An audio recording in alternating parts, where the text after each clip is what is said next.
plaisir de vous retrouver. La convention Tahiti Tattoo Fest a ouvert ses portes aujourd'hui. Une ouverture marquée par une cérémonie culturelle en hommage à Tavana Salmon. Les meilleurs artistes tatoueurs du moment sont prêts à mixer leur créativité avec les idées de leurs clients. 260 000 francs ont été récoltés aujourd'hui par des élèves de Moorea. Un tour de l'île Sœur à vélo a été organisé dans le cadre du Téléthon. Une opération qui a été préparée depuis plusieurs semaines. L'opération nationale de levée de fonds débute demain.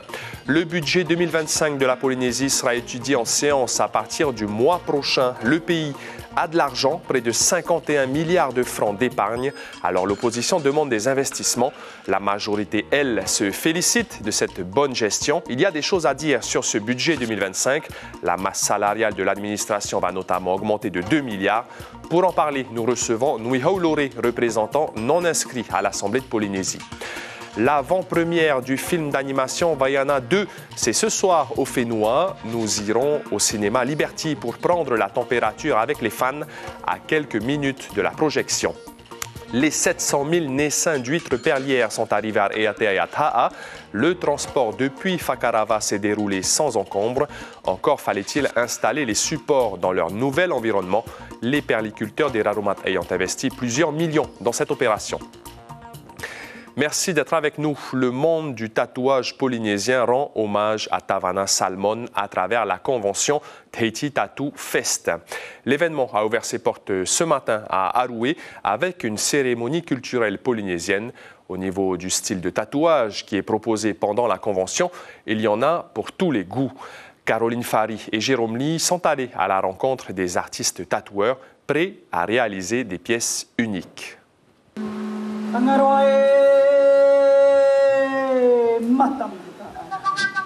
Une cérémonie d'ouverture à l'image des traditions ancestrales. Orero, kava et chants se succèdent pour marquer le début de la convention.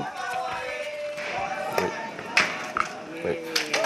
L'interview, elle est bien décomposée en deux parties, 2 minutes. L'hommage à celui qui a contribué au renouveau du tatouage, Tavana Salmon, est lancé. Son neveu ne pouvait pas manquer de l'honorer. Son œuvre est encore là et Tavana continue de vivre par tout ce qu'il a enseigné, qu'il a transmis de son vivant.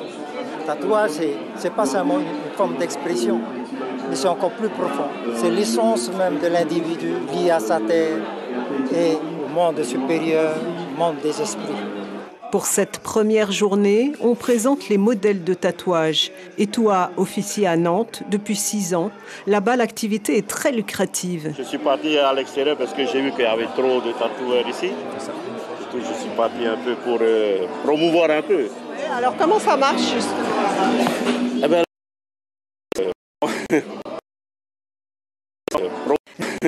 Espérant une identité au tatouage tahitien, lui privilégie les motifs des îles de la société.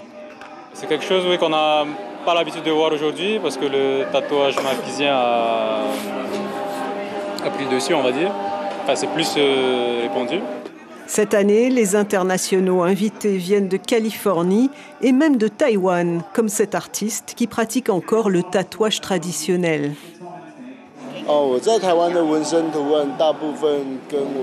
C'est le symbole. Ça ressemble les autres pays pacifiques, les symboles comme ça. Ça, c'est son costume, tenue officielle, comme ça.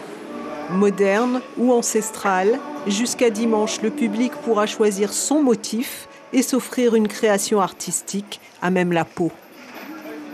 Et le Tahiti Tattoo Fest, c'est donc jusqu'à dimanche. La journée de sensibilisation sur la sécurité routière pour le grand public, c'était aujourd'hui sur l'esplanade basse de la place To'ata. Plusieurs centaines d'élèves de plusieurs écoles primaires, mais aussi et surtout des collèges et des lycées, ont pu visiter la dizaine de stands proposés. Il y avait notamment des masques pour reproduire l'état alcoolique ou sous l'emprise de stupéfiants, des démonstrations de désincarcération d'un chauffeur de véhicule accidenté ou encore la très attendue voiture tonneau. Écoutez cette professeure du collège Pomaré 4 qui nous parle de l'intérêt de cette visite pour ses élèves. On l'écoute au micro de Nicolas Su. Je trouve que c'est une bonne chose parce que c'est concret. Ce ne sont pas que des images. Là, on leur fait tester les risques que l'on encourt lorsque notre voiture fait des tonneaux et qu'on n'est pas attaché. J'ai justement un élève qui vient de me dire « heureusement qu'il y avait la ceinture », je dis. Donc c'est concret et je pense que ça leur parle plus. À la veille de l'opération officielle du Téléthon 2024 qui a lieu, rappelons-le, sur France Télévisions les 29 et 30 novembre, les établissements primaires de Moorea participent aussi à leur façon à cette grande chaîne de solidarité. Un relais à vélo a été organisé autour de l'île Sœur pour récolter des fonds, une opération originale qui a mobilisé plus d'une centaine d'élèves. Juan Potorou, Marcel Bonneau.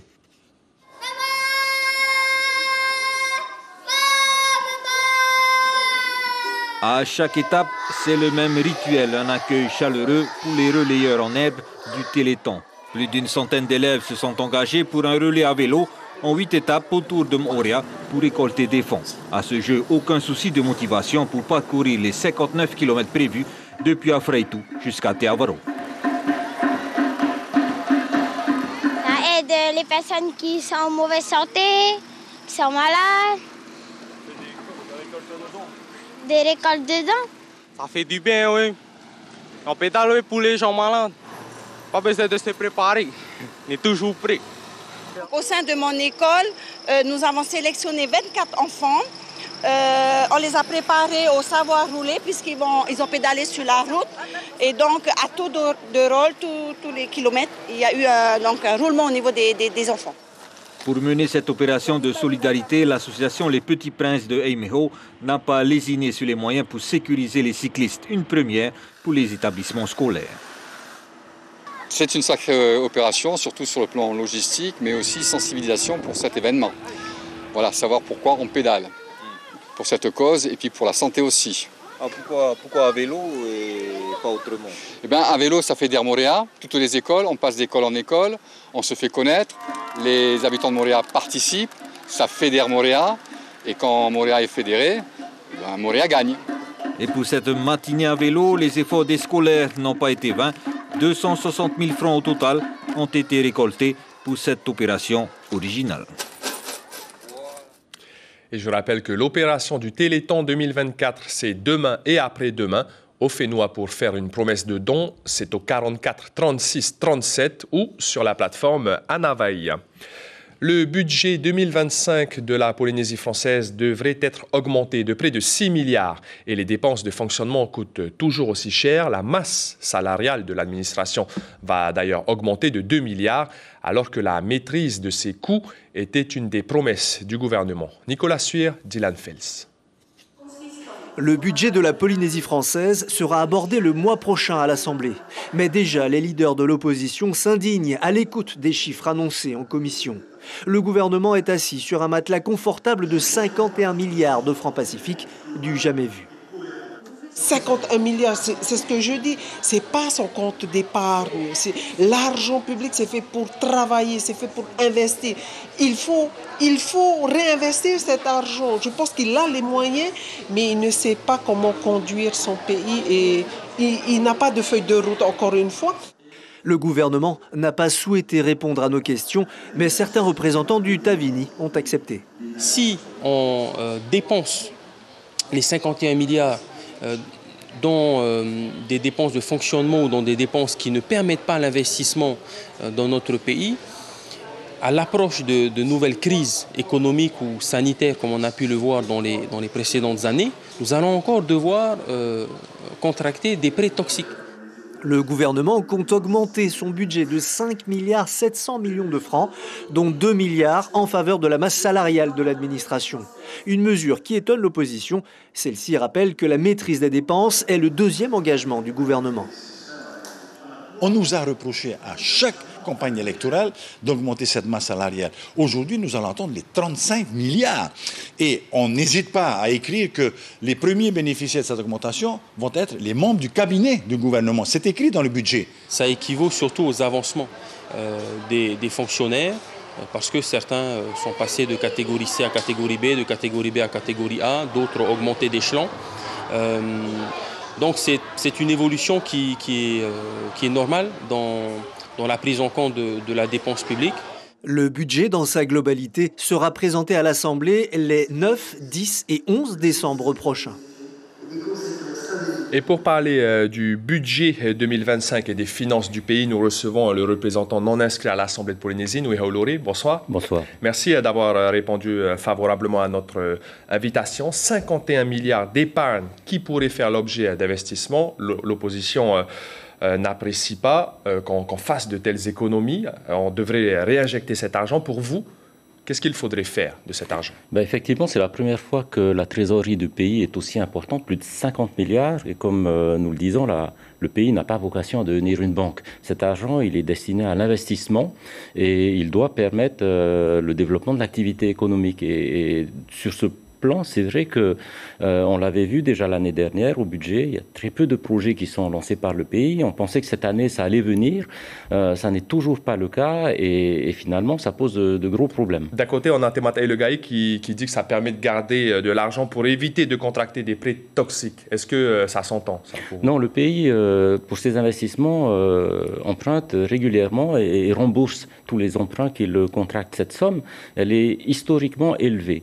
Et ça n'est pas dû à une bonne gestion du pays, c'est dû à l'inflation, aux prix qui ont augmenté. Et la plupart des impôts et des taxes sont basés sur les prix. Et donc c'est normal que le pays encaisse de plus en plus d'argent. Et c'est le moment, et c'est ce que nous disons à l'Assemblée, c'est le moment de baisser les impôts et taxes. Parce que beaucoup d'argent dans les caisses du pays, ça veut dire plus beaucoup d'argent dans les poches des citoyens. Et je pense qu'il y a eu très peu de moments comme ça dans l'histoire de notre pays où le pays a la vocation, a la capacité à réduire massivement ses impôts. C'est ce que nous prônons depuis plusieurs jours déjà. Le budget 2025 prévoit, on va dire, une augmentation, un renforcement du pouvoir d'achat, mais seulement des fonctionnaires, puisque la masse salariale va augmenter de 2 milliards. Ça correspond à des avancements d'après Temata Ilegai. Pour vous, est-ce que ce sont des avancements politiques ou vraiment des avancements régularisés? Non, ce sont de mauvais choix, c'est tout. La cherté de la vie, c'est un vrai problème qui s'est posé à tous les partis politiques et le Taviné avait effectivement proposé des mesures rapides dans ce domaine. Ça fait presque 2 ans maintenant. Il n'y a toujours pas d'avancée sur ce sujet. Je sais que le gouvernement examine une nouvelle liste de PPN. Ils avaient annoncé pourtant des mesures radicalement nouvelles. On voit que ça ne voit pas le jour et sur ce plan, c'est vrai qu'il y a une vraie attente. Alors, comme nous le disions déjà, ces 51 milliards, ils sont là. Et je pense qu'il faut absolument, en attendant que le gouvernement trouve d'autres mesures, baisser les impôts et les taxes. C'est une nécessité aujourd'hui. Mais ça nécessite aussi que le pays fasse de meilleurs choix en termes de dépenses publiques. Vous avez parlé de la masse salariale, c'est pas le seul poste de dépenses du pays. On voit que le gouvernement a du mal à faire ses arbitrages et à surtout mettre en œuvre les réformes dans plusieurs établissements publics qui sont pourtant nécessaires. On attend encore donc la baisse des taxes et des impôts, mais la liste des PPN, les produits de première nécessité, devrait bientôt être rationalisée. Elle a déjà été modifiée en Conseil des ministres. Ce mécanisme des PPN, on l'a souvent reproché qu'il y a un effet de surmarge sur les autres produits. Quelle est la solution selon vous? Déjà, le Taviné avait proposé de changer radicalement ce système et il souhaitait mettre en place des aides qui soient plus ciblées sur les populations les plus en difficulté. Nous attendions effectivement cette mesure, elle n'est pas venue. J'ai l'impression que le Taviné avait annoncé beaucoup de choses pendant la campagne électorale et finalement, on le voit au travers de ce budget, il fait exactement ce qui était fait auparavant, mais la situation a quand même beaucoup évolué depuis le Covid et il y a un certain nombre de réformes de la protection sociale, d'un certain nombre de satellites de pays qui aujourd'hui doivent être menés et ça n'est pas le cas. Et c'est ce qui va poser problème dans les années qui viennent. Pour terminer très rapidement, Nui Haulori, du côté d'Atia Purinitia, est-ce que vous avez des propositions qui vous tiennent vraiment à cœur, que vous avez soumises au ministre et que vous attendez voir peut-être adopter? C'est ce que nous essayons de faire à chaque séance et même dans les séances en commission. Je vais donner un exemple. Le gouvernement propose très rapidement, le gouvernement propose de baisser les droits d'enregistrement sur les acquisitions foncières. Ça, c'est une proposition que nous avions faite. Mais la baisse est extrêmement limitée. Nous proposons une vraie baisse de ces droits d'enregistrement et en commission, nous avons proposé même des ressources qui existent, des ressources financières pour permettre une baisse beaucoup plus importante. Et là aussi, on le voit que sur ces sujets-là, le gouvernement a du mal à agir. Il décide de baisser ses droits, mais de manière très légère. Et nous pensons que pour que cela aboutisse, il faut vraiment acter de manière claire. Donc on peut mieux faire, d'après vous. Merci beaucoup, Nui Haulori. Donc on vous retrouvera très certainement lors de la prochaine séance plénière le mois prochain. France 2030, un dispositif impulsé par l'État qui vise à soutenir l'innovation du projet de recherche jusqu'à l'industrialisation. Que ce soit un produit ou un service, la France a décidé d'investir au total 54 milliards d'euros dans l'innovation technologique. Au Fénois, ce sera 200 millions sur 2 ans, 200 millions de participation également pour le pays. Plusieurs secteurs clés sont visés, toujours dans une démarche durable. L'objectif est de réussir les transitions des filières stratégiques et de décarboner l'économie, réduire l'impact sur l'environnement. Écoutez Eric Spitz, le haut-commissaire de la République en Polynésie, qui parle du potentiel de ce dispositif France 2030 pour le Fénois. C'est un outil, c'est un moyen de décliner cette stratégie d'innovation, et ce dans 3 sens. Le premier, on veut faire émerger des champions polynésiens, c'est-à-dire des entreprises performantes, et on en a quelques-unes notamment dans le domaine de la cosmétique, avec un partenariat possible avec ce qu'on appelle la Cosmétique Vallée, qui est en Eure-et-Loire. La deuxième, c'est de structurer nos filières. Alors, il peut y avoir la pêche, mais d'une manière générale, il y a bien évidemment le numérique, avec l'arrivée de Google qui va nous aider. Tout ce qui tourne autour de l'océan. Avec le congrès de Nice, nous allons aller en juin 2025 pour valoriser nos atouts. Et puis le capital humain, la formation, bien évidemment, pour former les personnes à ces nouvelles technologies. Eric Spitz au micro de Rehei Nadjarian et Marcel Bonneau. On vous parle depuis 2 jours maintenant de cette opération de transport de naissains d'huîtres perlières depuis Fakarava. Ça y est, les supports sont arrivés à Iatea et à Ta'a. Hitimanaki, notre correspondant au Raromatei, a assisté à la mise à l'eau. Après 7 heures hors de l'eau, les premiers collecteurs de nacre sont déchargés puis transportés. Un travail qui doit se faire dans les plus brefs délais, des gestes qu'ils connaissent. On a suivi la pesée, le dispatch des palettes dans l'avion pour que ça soit bien équilibré. Et après, on décolle et on atterrit ici, quoi. On a transporté à peu près 6 tonnes 500 de nacre. Voilà. De leur côté, les 6 perliculteurs présents aussi s'activent. À chacun sa technique, l'objectif, passer le moins de temps possible à quai pour avoir un taux de survie optimal. Quand on récupère toutes les nacres, donc elles sont bien conditionnées. Il faut savoir qu'elle est sortie de l'eau à 5 heures du matin ce matin. Donc elle a déjà 7 heures hors de l'eau. Donc nous, le fait de partir sur au poids, 30 minutes, les mettre directement dans l'eau, donc à peu près 2 heures encore pour finir le travail, quoi. Ne comptez pas moins de 2 millions de francs pour affréter un appareil entier. Emric, lui, a investi pas moins de 3 millions de francs, soit 60 bacs fraîchement débarqués, et c'est sans compter le fret. Bon, mais c'est même une première qu'on partage un avion cargo, mais comme on avait des commandes importantes à faire, ça faisait longtemps qu'on n'avait pas eu de nacre, on a préféré prendre le stock directement. Aujourd'hui, seulement 600 collecteurs pour ce perliculteur et son équipe. Malgré un petit retard pour eux, Emric garde son objectif en tête, remettre ses bébés à l'eau le plus vite possible. Elles sont fermées, on n'a pas beaucoup qui baillent, qui sont bien grandes ouvertes, donc ça veut dire que pour l'instant elles sont encore bien, mais il ne faut pas traîner. C'est le 2e arrivage pour les Raromatei ce mois-ci. Il y a en tout 7 femmes perlières entre Raiatea et Ta'a. Le film d'animation Vaiana 2 sort officiellement dans les salles de cinéma du Fénois demain. Mais l'avant-première locale, c'est ce soir dans les salles du groupe Pacific Film. Rehei Nadjarian et Dylan Fels sont prêts pour la projection. N'est-ce pas, Rehei? Bonsoir Marouki, effectivement, regardez, les popcorns sont bel et bien prêts pour aller assister donc à cette avant-première du film Vaiana 2. Et comme vous pouvez le voir, la salle d'attente est déjà remplie. Le public est venu nombreux, parents et enfants, pour venir donc assister à cette avant-première. Et justement, nous avons pu rencontrer Herenui qui est venu accompagné de ses enfants. Yorana. Vous êtes contente de venir voir Vaiana 2? Très contente. Les enfants sont excités, ils avaient hâte de venir voir Vaiana, oui. Et moi, je n'ai pas eu ma place tellement pour vous dire qu'il n'y a plus de place, c'est full. Il n'est pas encore 19h et on est déjà là à attendre. Il fait chaud, mais c'est pas grave. Voilà. Vous dites que vos enfants sont fans de Vaiana? Ils sont fans de Vaiana. Peut-être que ça les touche aussi au cœur quand ils voient un dessin animé sur un grand écran. Vaiana avec ses grands cheveux tahitiennes et Maui costaud avec son tatouage. Ils sont fiers peut-être parce qu'ils savent que c'est dans Disneyland, c'est plus comme Ariel ou la Reine des Neiges. Là, c'est des enfants comme eux. Voilà. Merci beaucoup Hérénoui pour ce petit partage.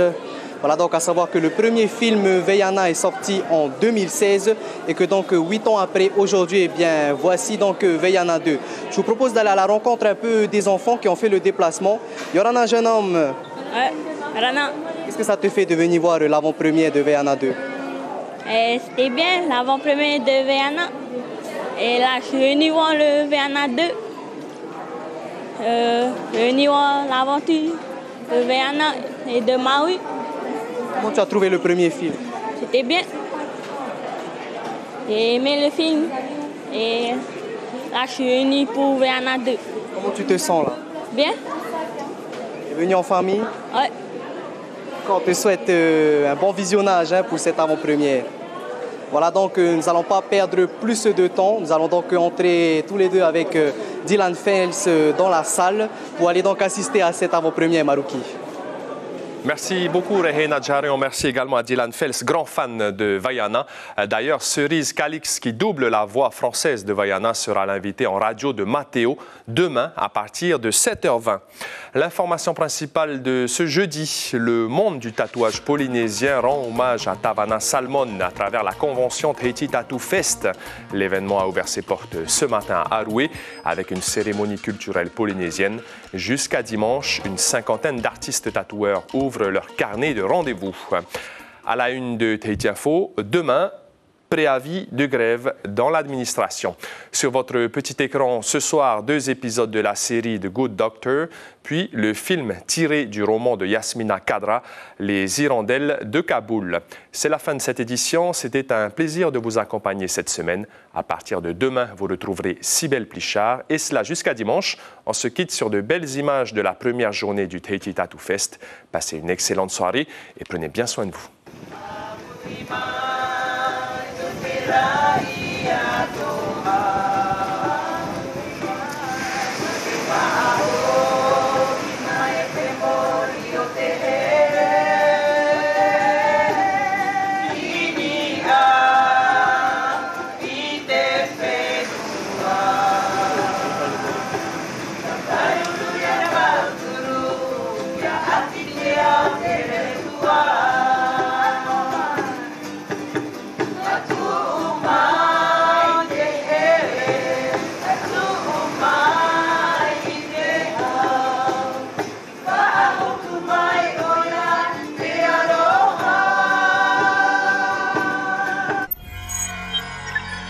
Retrouvez ce programme en replay sur notre site internet